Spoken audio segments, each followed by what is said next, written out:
আমার শরীরে আর শক্তি নেই, তাই অপমান সহ্য করে হাসপাতাল থেকে বেরিয়ে আসতে হয়েছে। কথাগুলি বলতে বলতেই চোখ ভিজে উঠেছিল 88 বছরের বৃদ্ধা সন্ধ্যারানী চক্রবর্তীর। কাপা কাপা কণ্ঠে তার অভিযোগ, চিকিৎসার আশায় তেলিয়ামুড়া মহকুমা হাসপাতালে গিয়েও তাকে অপমান ও অবহেলার মুখোমুখি হতে হয়েছে। এমনকি তাচ্ছিল্যের সুরে তাকে চিকিৎসকের কক্ষ থেকে বেরিয়ে যাওয়ার নির্দেশ দেওয়া হয় বলেও দাবি করেন তিনি। অভিযোগের কেন্দ্রবিন্দুতে তেলিয়ামুড়া মহকুমা হাসপাতালের কর্তব্যরত চিকিৎসক তথা মহকুমা স্বাস্থ্য আধিকারিক রাজা জমাতিয়া। বৃদ্ধার দাবি, বার্ধক্যজনিত বিভিন্ন শারীরিক সমস্যার চিকিৎসার জন্য তিনি হাসপাতালে যান। দীর্ঘক্ষণ লাইনে দাঁড়িয়ে অপেক্ষা করার পর চিকিৎসকের কক্ষে প্রবেশ করে নিজের অসুস্থতার কথা জানাতে শুরু করেন। কিন্তু তার অভিযোগ, কথা শেষ হওয়ার আগেই চিকিৎসক উচ্চ স্বরে তাকে কক্ষ থেকে বেরিয়ে যেতে বলেন।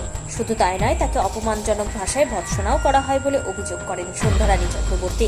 চোখের জল সামলাতে সামলাতে তিনি বলেন, আমি আর তর্ক করার মতো অবস্থায় নেই, শরীরও সঙ্গ দেয় না, তাই চুপচাপ বেরিয়ে আসতে হয়েছে। কিন্তু হাসপাতালে যদি রোগীদের সঙ্গেই এমন আচরণ করা হয়, তাহলে আমাদের মতো বৃদ্ধ মানুষ কোথায় যাব? ঘটনার পর হাসপাতাল চত্বর থেকে সাংবাদিকদের মুখোমুখি হন তিনি। সেখানে তিনি আরও বলেন, একজন চিকিৎসকের কাছ থেকে রোগীরা সহানুভূতি, ধৈর্য এবং মানবিক আচরণ প্রত্যাশা করেন, অথচ বাস্তবে যদি অপমানিত হতে হয়, তাহলে সাধারণ মানুষের স্বাস্থ্য ব্যবস্থার উপর আস্থা ধাক্কা খাবে বলেই আশঙ্কা তার। এদিকে স্থানীয়দের একাংশের দাবি, চিকিৎসক রাজা জমাতিয়ার বিরুদ্ধে এর আগেও বিভিন্ন সময়ে রোগীদের সঙ্গে দুর্ব্যবহারের অভিযোগ উঠেছে। এক রোগীর আত্মীয় অভিযোগ করে জানান, দূর দূরান্ত থেকে হাসপাতালে আসা বহু রোগীকে অনেক সময় ব্যক্তিগত চেম্বারে যাওয়ার পরামর্শ দেওয়া হয় বলেও তার অভিযোগ। যদিও এই সমস্ত অভিযোগের সত্যতা স্বাধীনভাবে যাচাই করা সম্ভব হয়নি, ঘটনাকে কেন্দ্র করে ইতিমধ্যে এলাকা জুড়ে চাঞ্চল্যের সৃষ্টি হয়েছে। স্থানীয়দের একাংশের বক্তব্য, রাজ্যের স্বাস্থ্য দপ্তর এবং তেলিয়ামুড়া বিধানসভার বিধায়িকা কল্যাণী সাহারাই এলাকার মানুষের জন্য উন্নত স্বাস্থ্য পরিষেবা নিশ্চিত করতে একাধিক পদক্ষেপ গ্রহণ করেছেন, কিন্তু হাসপাতালের অভ্যন্তরে রোগীদের সঙ্গে দুর্ব্যবহার ও অব্যবস্থাপনার অভিযোগ সেই উদ্যোগের ভাবমূর্তিকেই প্রশ্নের মুখে দাঁড় করাচ্ছে। আমার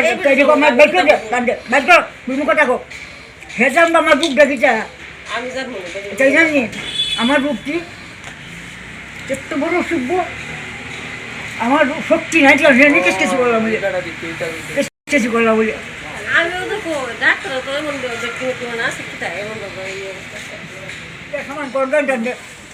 দুটার বাড়ি ও সৎকুনানে দুটার বাড়ি, অন্য 3-4 রুট একখানে জুতা যাবে, তার সমান বেঁচে যেত।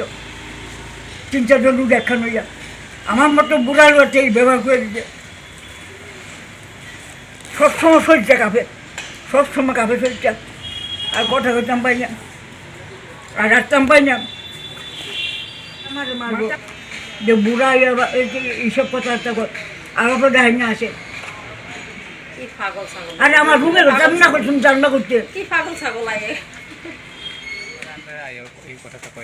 হাসপাতালে বইয়া আপনি কি হাসপাতাল দেখাইতেন গেছিলেন? ডাক্তারের নাম কি তা কইতে পারেননি? কি কয় চেম্বারে যাইবার লিগা? মানে হাসপাতাল দেখতো না দেনে হাসপাতালে আবার রবিবার দিন এই কথাটা কই লাগবে প্রাইভেট চেম্বার তেনের প্রাইভেট চেম্বারে বি মজুমদার চেম্বারে কাজ